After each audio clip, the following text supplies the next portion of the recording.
Et salut tout le monde, c'est Yo pour la première émission de Gamer Room.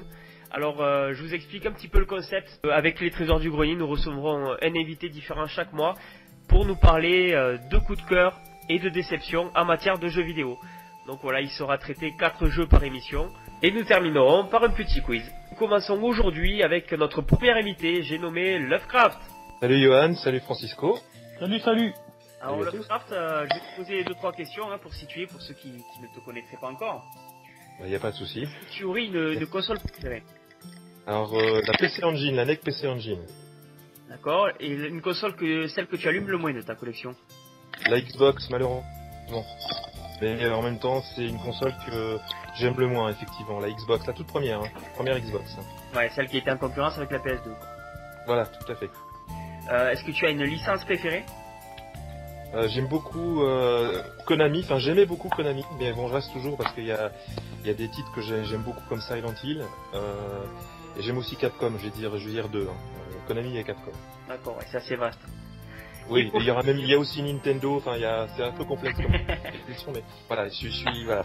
Pour finir, bon là je te laisse pas de joker, si tu aurais un seul jeu à nous citer. Un seul jeu à citer. Bah, j'aime beaucoup PC Kid, qui est un petit jeu de plateforme justement sur la NEC PC Engine.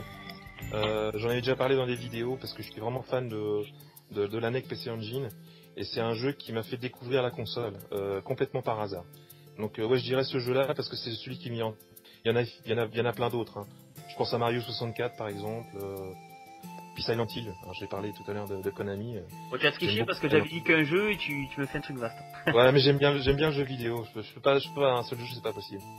Bon, bah, écoute, ça tombe bien puisqu'on va passer donc à la première partie de l'émission.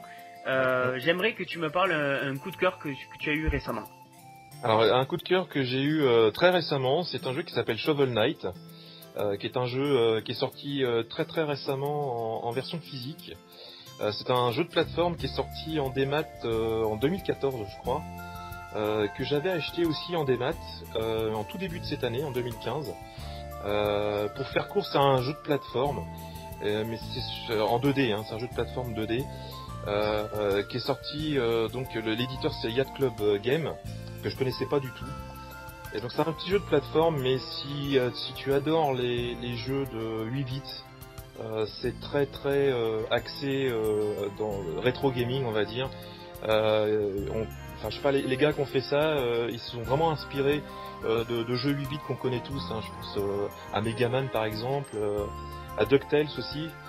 Il y a des allusions aussi à Castlevania, à Ghost and Goblins. Donc vraiment un super bon petit jeu de plateforme, mais ça mélange aussi des aspects RPG. Ça fait penser aussi à Zelda 2, je sais pas si tu vois. Ouais.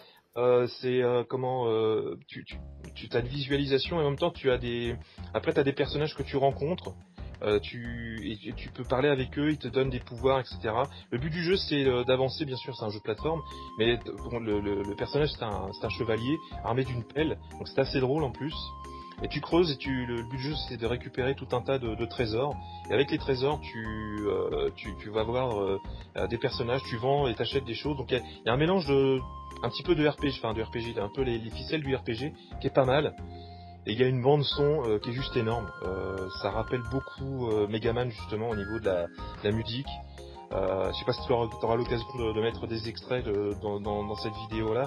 Parce que franchement c'est... en plus je crois que c'est libre de droit, donc tu devras pouvoir faire quelque chose là-dessus. Et c'est vraiment un jeu que je conseille à tous. Il y a pas mal de gens qui en ont parlé. Mais je tenais vraiment à en reparler encore une fois parce que s'il y a un jeu à acheter pour les gens qui adorent le rétro, même le jeu vidéo tout court, c'est vraiment un jeu qu'il faut se prendre et jouer en ce moment, quoi. Ouais, C'est un très très bon jeu. C'est ce que j'allais te dire en fait, c'est un jeu on le voit clairement qui surfe en fait sur la vague du rétro quoi. Ah ouais, tout à fait, on sent comme je disais, j'ai pas le nom des gens qui ont fait ça. Visiblement c'est un projet Kickstarter au départ à la base, ouais. Mais on sent vraiment que les mecs ils sont barrés rétro à fond quoi, et ils connaissent vraiment le jeu vidéo au bout des doigts quoi. Il y a même des allusions à Dark Souls, tu vois, parce que quand tu perds par exemple, tous les trésors que tu as accumulés restent à l'endroit où tu as perdu. C'est-à-dire que quand tu reviens à l'endroit, tu peux récupérer tous les objets que tu as récupérés dans ta vie précédente, quoi. Donc il y a un petit peu, tu vois, on sent que les mecs qui sont vraiment barrés jeux vidéo et ils ont inclus tous les gros trucs de chaque jeu, quoi. C'est vraiment une très très belle surprise. Avec, comme tu dis, une partie RPG, mais ça c'est vrai que maintenant dans tous les RPG, jeux, c'est plus des ficelles RPG, c'est pas vraiment, c'est pas un RPG, hein. Qu'on retrouve dans ficelles, quasiment tous les jeux, quoi. Voilà, c'est ça. Et franchement, c'est vraiment, c'est hyper complet. Par contre, c'est un petit peu difficile. Enfin, je parle pour moi, parce que je pense qu'il y a des gens qui vont dépouiller le jeu rapidement. Mais c'est difficile, mais en même temps, c'est pas injouable, tu vois. C'est hyper bien programmé.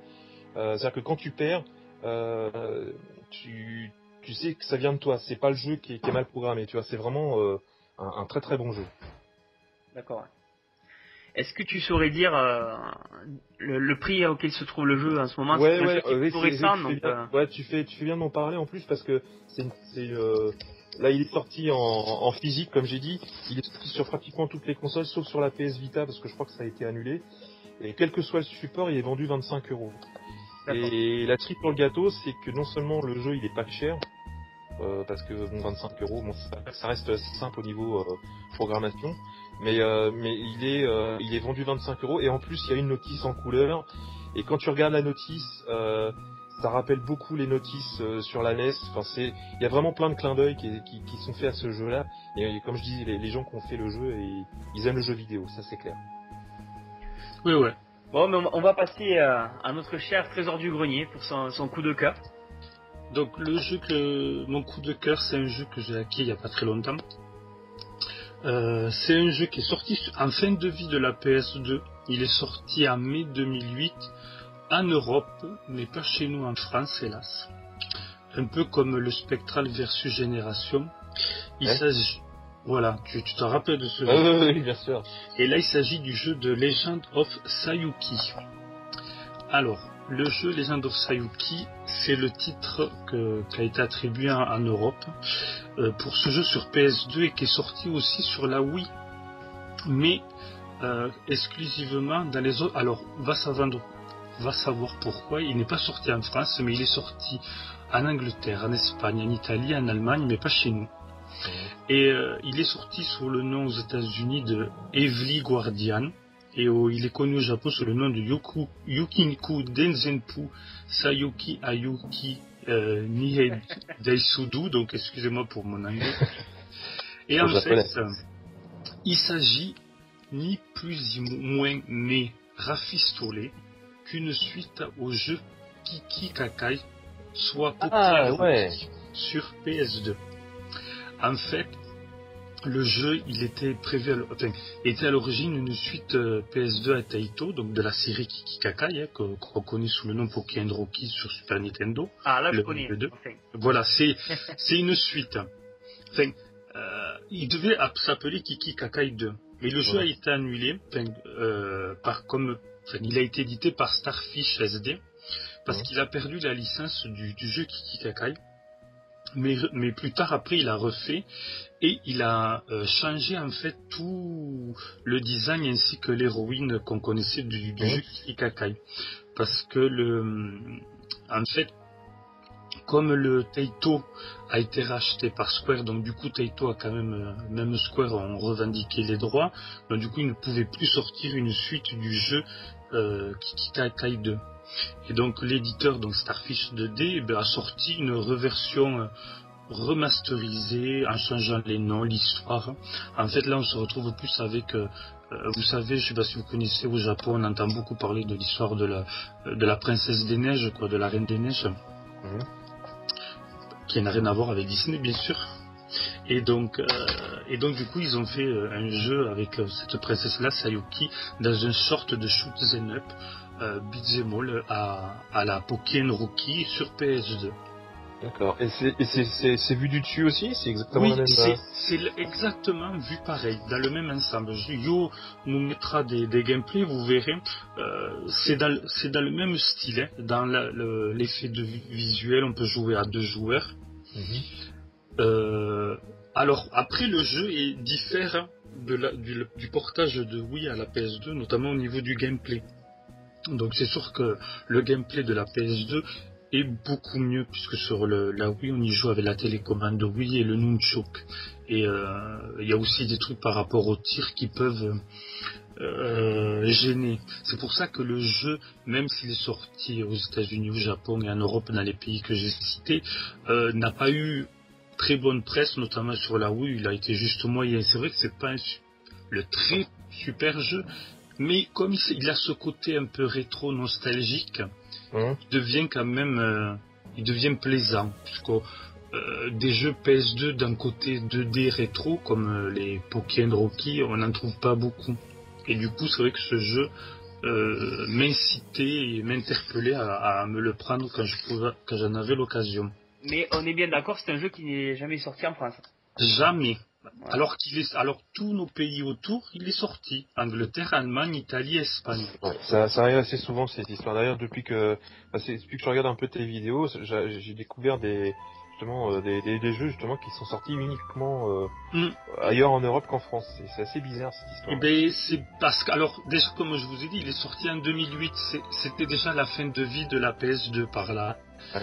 On arrivait, et puis là, oui, c'est bizarre qu'il n'ait pas sorti à Wii, puisque la Wii était sortie en 2006 et elle arrivait à terme en 2013, mais je ne sais pas. Je ne peux pas l'expliquer. Peut-être qu'ils se sont dit que ça avait un côté un peu trop vieillot et que peut-être que c'est pour ça qu'ils l'ont pas sorti. Après, le jeu, effectivement, il se trouve entre 17 et 25 euros. Voilà, c'est la question que j'allais te poser. Vu qu'il n'est pas sorti chez nous, il doit avoir quand même Voilà, il n'est pas encore, on ne dépasse pas, vous voyez la fourchette, c'est 17-25 euros. Plus peut-être dans les 2-25 euros sur la Wii. Parce qu'il est sorti à moins d'exemplaires que sur la PS2. PS2, ça doit être de 17. Ça reste quand même assez pas cher, mais pour du jeu PS2 et oui, ça reste quand même des prix voilà. Pas mal quoi, ça c'est. Mais c'est comme il est sorti en catimini un peu, même dans Ouais, les c'est pays pareil, où il est sorti. Et puis comme je vous dis, il représente un peu quand même un emblème d'une suite, soi-disant d'une suite d'un Pokémon Rocky. Ça fait un peu, du coup, ça plaît pour une collection pour les rétro gamers, c'est pour ça. Donc c'est plutôt une suite du 2 parce qu'en fait il y en a eu deux sur la Nintendo. Il y a eu sur la NEC PC Engine aussi. Oui aussi. Après, c'est pas un jeu à scénario, donc j'imagine que de toute façon, tu peux pas le situer dans le... Ah mais si, il y a un scénario. Il y a un scénario en Pokémon. Oui, il y a dans celui-ci du PS2, tu as un mode histoire et qui est différent si tu joues seul ou si tu joues à deux. D'accord. Bon, on arrive à la moitié de l'émission. Je vais donc demander à notre invité de nous sélectionner un thème. Un thème. Est-ce que tu as une musique particulière de jeux vidéo que tu aimerais faire partager à tout le monde? Oui, j'ai parce que ça va avoir un lien avec ce que je vais parler un petit peu plus tard. C'est la musique de Corneria sur Star Fox. D'accord. Okay. Écoute, on écoute ça tout de suite. Hein. D'accord.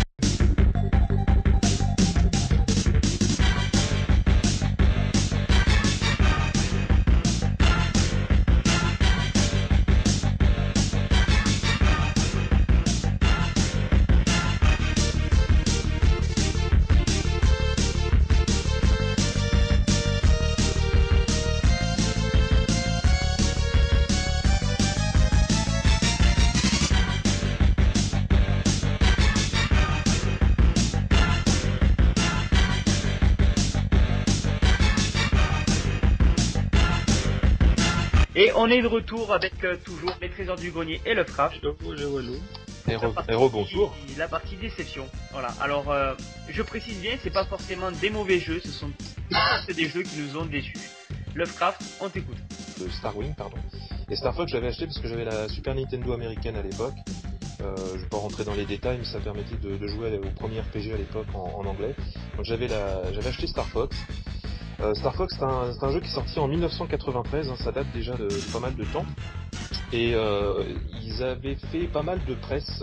Enfin, il y avait une grosse presse avant sur ce jeu-là à l'époque parce que ça intégrait la puce FX et pour la première fois on allait voir des jeux en 3D sur la Super Nintendo. Et donc ils avaient fait un accord avec Argonaut Software, une boîte anglaise.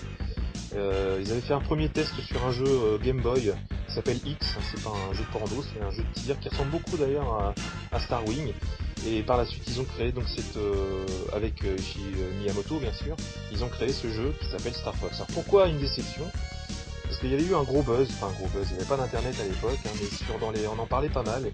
Et c'est vrai qu'à l'époque, voir de la 3D sur une console, c'était assez novateur, notamment sur la Super Nintendo. Et c'est vrai que quand j'ai mis la cartouche dans la console, moi la déception c'est que graphiquement j'ai pas trouvé ça très beau. Je trouvais ça un petit peu plat, même si le jeu est très bon, il n'y a pas de souci, mais je trouvais ça un peu plat, j'ai eu un petit peu la déception, et c'est un rail shooter en fait, c'est-à-dire qu'il n'y a pas de possibilité de bouger comme on veut, en fait on suit un petit peu les événements, et c'est ce qui m'avait un peu déçu. Je crois que j'espérais un petit peu plus que ça à l'époque, mais techniquement c'était pas possible, la Super Nintendo Tu crois déjà, qu'on peut vraiment le qualifier de rail shooter parce que tu veux quand même te déplacer, t'es pas vraiment sur un rail. tu peux te déplacer, mais tu peux pas faire ce que tu veux. Ouais, c'est très limité ça. Tu avances dans le jeu, tu peux pas revenir en arrière, tu peux pas aller, t'as pas une liberté. Enfin, évidemment, c'est pas GTA, tu vois. Enfin, évidemment, Oui. à l'époque, tu pouvais pas imaginer un truc comme ça. Mais pour faire schématiquement, pour donner une idée, quoi. Et c'est vrai que moi, je m'attendais à un truc plus libre entre guillemets. Et ça reste finalement qu'un shoot quand tu regardes bien. Alors maintenant, évidemment, si tu veux, c'est la déception du moment. Et en plus, le jeu était très cher à l'époque. La puce FX. Et oui, la puce FX qui était mis en avant. C'est un jeu qui était vendu, il me semble, de mémoire entre, je vais dire peut-être des conneries, je me rappelle plus exactement, entre 500 et 600 francs, je crois. Donc on rentre dans une gamme de prix entre 60 et 75 euros. Pour l'époque, si tu veux, c'était quand même des jeux qui étaient assez chers. On avait déjà des jeux à 399 francs à l'époque. Je parle sur Super Nintendo française. Et moi, je l'avais acheté en plus en import. Pour essayer pour l'avoir avant, c'est toujours à l'époque, mais c'était par rapport à maintenant où tous les jeux sortent en même temps, les jeux à l'époque mettaient plus de temps à sortir, suivant les territoires. Ça sortait bien évidemment au Japon, ensuite t'avais les États-Unis, et ensuite t'avais l'Europe, et des fois t'avais des jeux qui étaient, je parle des RPG en général, quand ça sortait, quand on avait la chance que ça sorte, des fois t'avais un an qui se passait entre la version japonaise et la version... Bon, ça existe encore un peu maintenant, mais plus sur les gros titres. Maintenant, t'as des sorties mondiales. Et c'est vrai que l'attente était énorme à l'époque. Enfin, moi, je parle pour moi et, allez, je vais faire je sais pas, je t'en avais parlé, mais à l'époque, j'avais un magasin de jeux vidéo sur Le Havre. Je sais pas si t'en avais parlé, Johan. Dis-moi. Non. Donc j'ai petit scoop, le Fraf, il avait un magasin. Si, tu me l'as dit. Ouais, ça avait dit, pardon. Et donc c'est un jeu qui était très très attendu à l'époque et pas que par moi. C'était vraiment un gros morceau de chez Nintendo. Et d'ailleurs, quand tu regardes bien par la suite, les jeux qui sont avec la puce FX, il n'y en a pas eu énormément. Je sais qu'il y a un espèce de jeu de course de voiture, Stunt Race FX. Oui. Et finalement, c'était buggé, c'était pas bon du tout. Enfin, moi, je me rappelle à l'époque, c'était pas terrible. Et finalement, le procédé FX a été finalement abandonné assez rapidement. Bon, en même temps, tu vois, j'étais plus bluffé à l'époque par Donkey Kong Country. Ah oui. Qui n'était pas en 3D complète, mais qui utilisait des personnages en 3D. Et pour moi, c'était beaucoup plus bluffant à l'époque, quand c'est sorti, que le Star Fox. Bien que ce soit complètement deux jeux différents. Et le truc, par contre, qui m'avait vraiment bien plu dans le jeu, c'est justement la bande son du jeu, qui est assez connue. Les gens qui ont joué à Star Fox ou Star Wing connaissent la bande, la BO, je vais pas dire par cœur, mais presque, quoi. Ça fait partie des grandes musiques de jeux vidéo. Un peu comme Super Metroid, enfin, etc. Oui, comme, voilà. D'accord. Francisco, qu'est-ce que t'en penses, toi, de ce jeu? Honnêtement, je suis pas grand fan de la licence Star Fox. Voilà.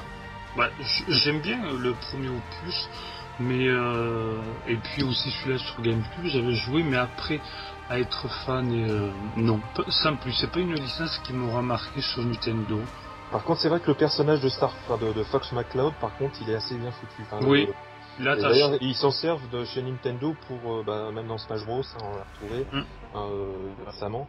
Et c'est vrai que c'est un personnage qui est quand même marquant, quoi, dans le même jeu vidéo. Disons qu'il est un peu plus charismatique que ses confrères, quoi, parce que la grenouille et tout ça, c'est un peu... C'est aussi les voix des personnages aussi qui m'avaient déplu, les espèces de bip là. Ouais. Bon, voilà. Mais on remet tout dans le contexte, bien sûr, à l'époque. C'est un jeu qui à l'époque m'avait vraiment déçu à l'époque. Au niveau du prix, est-ce que tu as une idée pour retrouver ce jeu à l'heure? Bah, ça fait partie des jeux qui restent, on va dire, relativement abordables sur Super Nintendo, malgré les prix qui grimpent et qui deviennent un petit peu n'importe quoi sur cette console-là. Grosso modo, je pense que si on veut que la cartouche, on devrait pouvoir la trouver pour une dizaine d'euros, maxi 20 euros, je pense. Peut-être en boîte en boîte une vingtaine d'euros, peut-être. À peu près. Ouais, j'aurais dit ça. Oui, en loose, tu n'iras pas jusqu'à 20 euros, mais en boîte, oui. Oui, en loose, moins cher, oui, je pense. Moins de 10 En boîte, euros. de toute façon, ça monte très vite, hein. C'est très rare. Ça a été vendu à grand nombre d'exemplaires en même temps. Voilà. Hein. Oui. Donc voilà, c'est parce qu'il y a eu un gros buzz à l'époque. Hein. Un peu comme le Donkey Kong Country. Bon, mais c'est à mon tour, les gars, de vous présenter ma petite déception. Alors, ça va être un petit peu original, je sais pas si vous connaissez le jeu. C'est un jeu PS1 qui avait été édité par Sony, qui a été développé par, attention à mon anglais, Slippery Snake. Alors, ça se dit Slippery Snake. Je pense qu'on dit Slippery. Hein, Slippery. Slippery. Ouais. Je coupe au montage, ça je vous rassure. Skippy le kangourou. Voilà, c'est un jeu qui est sorti en septembre 97. Ça s'appelle Roscoe McQueen. À ne pas confondre avec Rocco, ça n'a rien à voir. C'est un jeu d'action donc de PS1. Tu connais, Francisco, peut-être? Oui, la jaquette, c'est une espèce de... un blond, non? C'est un pompier, voilà, c'est un jeu d'action. Alors je vous fais un petit peu le speech. Donc, je connais pas du tout là. C'est un jeu d'action, tu vois, où tu joues un pompier. Alors c'est tout bête, tu as des robots qui sont dans un immeuble et qui mettent le feu à des cartons, tout ça. Le feu se propage dans les pièces. La vie en fait est avec un système de température. Si ça augmente trop, tu meurs. Tu peux aussi prendre des coups avec les flammes, prendre des coups avec les robots. Enfin, c'est un petit peu complexe. Alors au début c'est plutôt simple comme jeu. Il suffit d'éteindre les flammes, donc il faut ramasser des bouteilles d'eau pour alimenter sa lance. Et il y a un petit peu partout des personnages, des civils à secourir. Donc il y a 15 stages qui correspondent en fait à 15 niveaux de l'immeuble. Et bien que j'ai pris beaucoup de plaisir, en fait, on est nombreux à connaître ce jeu parce qu'il était dans les démos PS1 en fait. C'est-à-dire qu'au tout début, quand la PS1 est sortie, il y avait le magazine, PlayStation Magazine, et dedans il y avait la démo de ce jeu que j'ai retourné maintes et maintes fois. Et voilà, il me plaisait beaucoup. Sauf que quand je me suis pris le jeu en entier, récemment, il y a 2 ans, j'ai essayé d'y jouer et ça devient très difficile. C'est un petit peu le syndrome, je dirais, Double Dragon. Vous allez comprendre où je veux en venir. C'est un jeu qui est pas très dur en lui-même, mais malheureusement il y a des phases de plateforme. Et là, ça devient vraiment injouable. Pourquoi je parle de Double Dragon? Je sais pas si vous vous souvenez, à un moment donné, il faut sauter de plateforme en plateforme, il y a des pics en bas, si tu tombes, tu meurs dessus. Oui. Et voilà, c'est un jeu où j'arrive souvent à la fin, mais ces phases de plateforme, je n'y arrive pas. Et sur Roscoe McQueen, c'est exactement pareil. C'est de la PS1, c'est assez rigide, hein. Le personnage il est vraiment, c'est le mot, hein, il est très rigide à diriger. Et du coup, en phase plateforme, je perds toutes mes vies et je n'y arrive pas. Et tu peux le dire, Yo, il a un balai dans le cul, le perso. Mais vous verrez l'extrait de gameplay que je vais diffuser. Je vais essayer de vous montrer justement le passage que j'arrive pas à passer. C'est extrêmement difficile. Ensuite, pour critiquer ce jeu, je rajouterai juste qu'il y a une VF qui est vraiment extrêmement ridicule. Alors je fais partie de ces gens qui adorent les VF dans les jeux, c'est-à-dire que Metal Gear Solid 1 ça m'a pas du tout dérangé, même si c'est très très kitsch. Je préfère l'avoir en français, malgré tout, c'est ma langue. Mais là, c'est juste insupportable à des endroits. Je veux dire, les civils qu'on va secourir, c'est des Chinois. Et je crois que ça a été doublé par Michel Leb, quoi. C'est vraiment... Ah oui, d'accord. Vers la chinoise, tu l'entends dire... Elle dit... mais c'est énorme. Et quand... c'est particulier, quoi. Et c'est vrai que c'est vraiment ridicule comme VF. Ouais, mais d'un côté, après, ça devient un peu kitsch, un peu drôle, et du coup, ça fait un peu collector. Mais quand il joue maintenant, là, vous essayerez le jeu, vous verrez, c'est drôle, quoi. Ben oui. Si tu veux essayer un bon jeu de pompier, il y en a un sur Super Nintendo. Fireman, Fireman, bien sûr, je connais, C'est excellent, et qui coûte une fortune maintenant. Et qui est, vraiment, je me rappelle à l'époque, qui était complètement passé inaperçu. Et c'est un super bon petit jeu. Alors pour parler de... si ça a rien à voir au niveau... Non, c'est pas vu pareil. Je connais pas du tout le jeu PlayStation. C'est de la 3D, c'est ce qui rend le jeu difficile dans les côtés plateforme, quoi. Voilà. Bah pourquoi pas, à voir, hein. De toute façon, ça peut être rigolo. Il faut savoir que c'est un jeu qui est pas très très commun. C'est peut-être pour ça que tu le connaissais pas d'ailleurs. Et qui cote dans les, on va dire 15 € pour le trouver, quoi. Ah, quand même. Ouais. Je l'avais déjà vu, mais... En même temps, les jeux sur PlayStation commencent à avoir aussi... une petite cote, hein, maintenant. Ça devient du rétro, hein, PlayStation.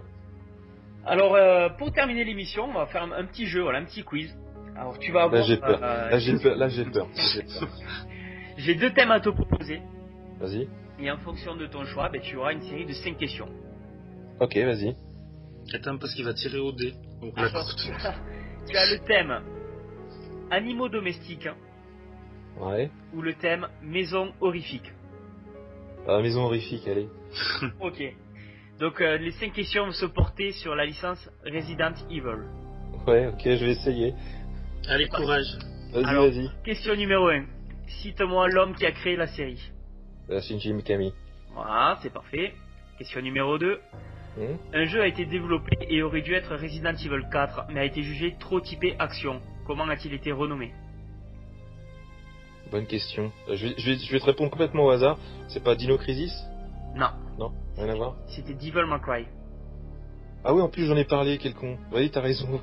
Oui, parce que j'ai fait une vidéo il y a pas longtemps, effectivement. J'en Ouais. avais parlé, donc tu vois, je pense. Oui, tu es entièrement. Oui. Ouais. En Bon, plus, c'est Dante. C'était un professeur, enfin c'était un flic qui s'appelait Dante dans le jeu qui était prévu, et ils ont gardé le nom du personnage pour justement créer Devil May Cry. C'est ça, et c'est justement pour ça qu'au tout début du jeu, tu joues dans une sorte de manoir, c'est voilà, typé Resident Evil. Ouais, effectivement. Allez, on est à 1 sur 2. Question numéro 3. Quelle entreprise se cache derrière le mal de Resident Evil? Umbrella. Voilà, c'est ce que j'attendais. 2 sur 3. Question numéro 4. Dans Resident Evil 1, nous sommes envoyés dans le manoir pour secourir une équipe des stars. Quel est son nom? Raccoon. Non. Tu as... Je vais essayer de... Comment tu dis? Ah, je connais pas là, vas-y dis-moi. C'était l'indice, t'as pas entendu? Je te laisse lui dire... Bravo. C'était ça. Ah ouais, non là, franchement là. Bravo. Ouais, c'est ça, ouais. On est à 2 sur 4. Et la question numéro 5, c'est peut-être la plus difficile. Hein. Ouais, vas-y. Parmi Resident Evil 1, 2, 3, 4, 5 et 6, donc d'accord, et que les numéros, on parle pas de tout ce qui est à côté. Ouais. Combien propose un choix de personnage au tout début de l'aventure en mode solo? Je précise bien en mode solo. Dans combien des Resident Evil, du 1 au 6, tu as un choix de personnage au tout début du jeu? Alors dans le premier, tu as le choix. Dans le deuxième aussi. Le troisième aussi. De mémoire. Oh, j'ai un doute maintenant, tu fous le doute complet. Dans le 4, non. Et dans le 5 et 6, je sais pas parce que j'y ai pas joué, c'est de la merde. Non, je sais pas, dans le 1, 2 et 3, dans les 3 premiers, et puis peut-être dans le 5 et le 6, j'ai un doute pour le 4. Vas-y, dis-moi, Tu cèdes le truc, on reste à 2 sur 5? On reste à 2 sur 5. Allez. Donc la réponse, peut-être que Francisco, je vais le mouiller un petit peu, vas-y. Francisco, est-ce que tu confirmes le 1? Est-ce qu'il y a un choix? Le 1, je confirme. Le 2, je confirme. Le 3, hélas, non. On peut jouer qu'avec, je sais plus comment il s'appelle, Roy. Tu vois, je m'en rappelais plus. On est bien d'accord. Le 4, c'est pareil, c'est un mode solo. Ça, c'est solo, ouais, ça. On est d'accord. Et pour le 5 et le 6, comme les Halo Flash, j'ai jamais joué parce que ce sont des jeux de merde. Alors, le 5, je l'ai fait, et c'était en fait un piège, parce qu'il y a effectivement 2 personnages. Et il faut savoir que Sheva, donc qui est la femme qui accompagne... Oh, c'était n'importe quoi, ça. Ouais. C'est n'importe quoi si tu veux quand tu joues en solo, parce qu'elle est gérée par l'IA et c'est très très mal géré. Mais moi qui ai fait le jeu avec ma femme, par exemple, on s'est éclaté, quoi. C'est un bon jeu d'action, voilà, tout simplement. Non mais Resident Evil, mais en plein soleil, non. Oui, non, c'est pour ça que j'ai dit c'est un bon... C'est une hérésie totale. C'est un bon jeu, tout simplement. Mais c'est vrai, c'était le piège, le 5 là, avec la personne qui est dirigée par Elise. Et dans le 6, on peut faire un choix de personnage. Je sais pas lequel, puisque je n'ai pas fait le jeu. Donc en gros, il n'y a que le 3 que tu peux pas jouer. Et le 4. Non, 3, 4 et 5. Le 3 et 4, oui. 3, 4 et 5. Tu peux pas choisir de personnage, il t'est imposé déjà. 3, 4 et 5, les gars. 3, 4 et 5. Donc je suis nul, comme a laissé Acom, très gentil de Ryu Oshi, que vous connaissez un certain Oui. Jour. Il m'a dit que j'étais un gros noob sur Resident Evil. Eh ben, tu l'as prouvé un petit peu ce soir, hein. Mais non, Eh ouais. mais non. Attends, on peut pas tout savoir. Non, mais il y a des trucs. Non, puis de toute façon, j'assume totalement. En fait. Ben oui. Bon, mais écoutez, j'espère que cette émission vous a plu. J'espère que Lovecraft a passé un bon moment avec nous. Ouais, c'était bien cool. Ouais. Ah, moi, je croyais que j'aurais... Yann et Francisco. Ouais, mais c'était sympa. Et puis on vous dit à très bientôt pour la prochaine. Hein. Ciao tout le monde. Ciao. Et à plus, À ciao. bientôt.